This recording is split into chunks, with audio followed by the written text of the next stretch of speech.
Brought to you by Penguin.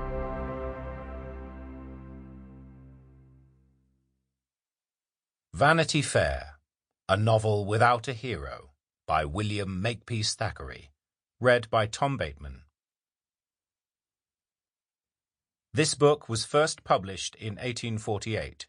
It contains language which some readers may find offensive.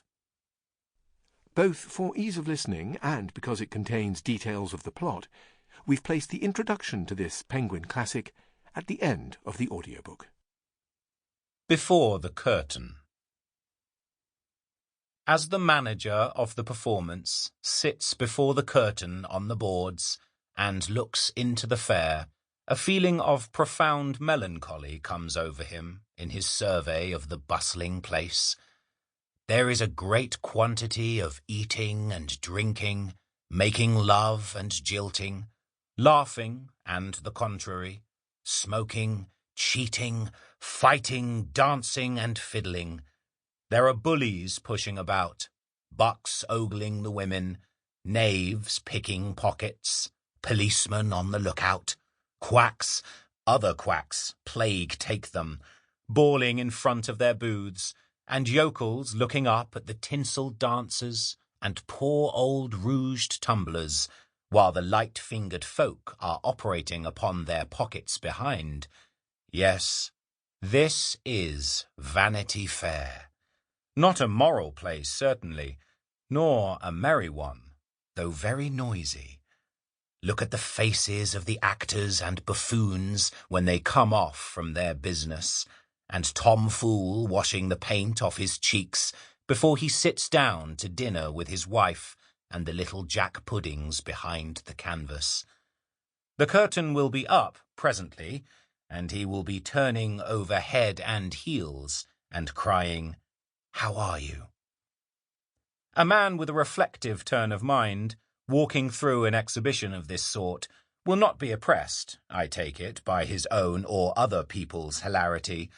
An episode of humour or kindness touches and amuses him here and there. A pretty child looking at a gingerbread stall, a pretty girl blushing whilst her lover talks to her and chooses her fairing.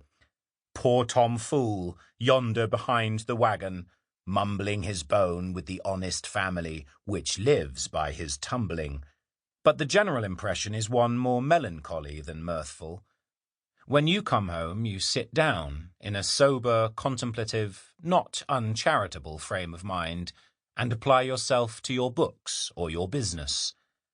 I have no other moral than this to tag to the present story of Vanity Fair. Some people consider fairs immoral altogether, and eschew such, with their servants and families. Very likely they are right.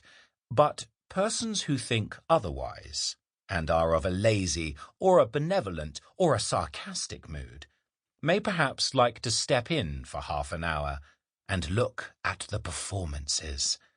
There are scenes of all sorts, some dreadful combats, some grand and lofty horse riding, some scenes of high life, and some of very middling indeed. Some love-making for the sentimental, and some light comic business, the whole accompanied by appropriate scenery and brilliantly illuminated with the author's own candles.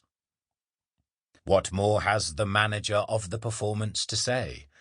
To acknowledge the kindness with which it has been received in all the principal towns of England through which the show has passed, and where it has been most favourably noticed by the respected conductors of the public press and by the nobility and gentry.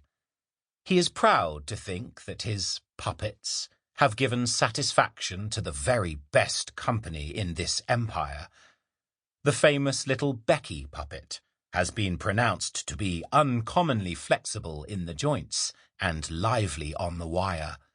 The Amelia doll, though it has had a smaller circle of admirers, has yet been carved and dressed with the greatest care by the artist.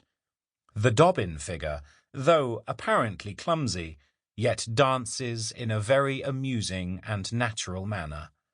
The little boy's dance has been liked. Sample complete. Ready to continue?